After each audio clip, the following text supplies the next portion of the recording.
Snowblower won't start? Won't stay running? Easy repair. Stay tuned.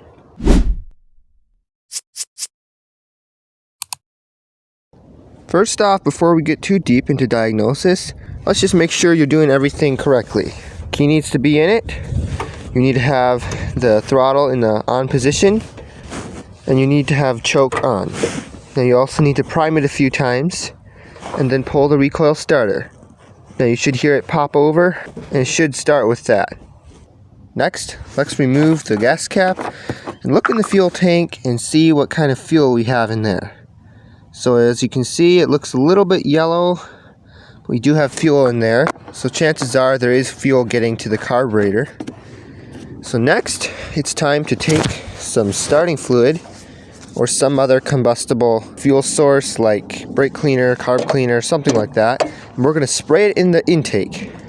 Now that's an easy way to see if we have spark and compression, for those of you who don't have all the fancy tools. So we'll go right down here, and then I like to pull off the choke knob. You might need a little screwdriver to help you pry it off.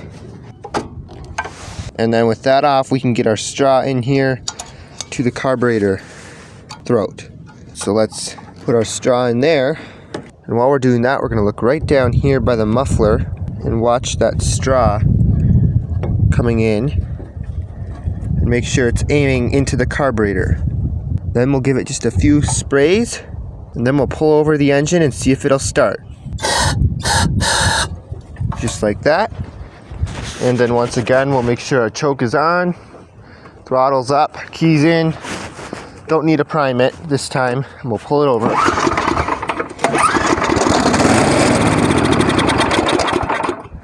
And as you can see there, it started right up and ran for about a second until the fuel ran out.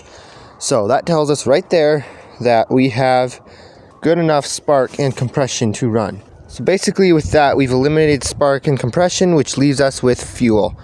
And we know we have fuel, so chances are the carburetor's clogged up from fuel sitting over the off season. So check out the link in the description below on how to change the carburetor on these Tecumseh 8 horsepower and similar engines. Obviously you could also clean your carburetor, but you can get good aftermarket kits for, between $10 and $15, like the one I'll be installing. So it's usually not worth it to clean the carburetor unless you're in a pinch and you don't have replacement parts on hand.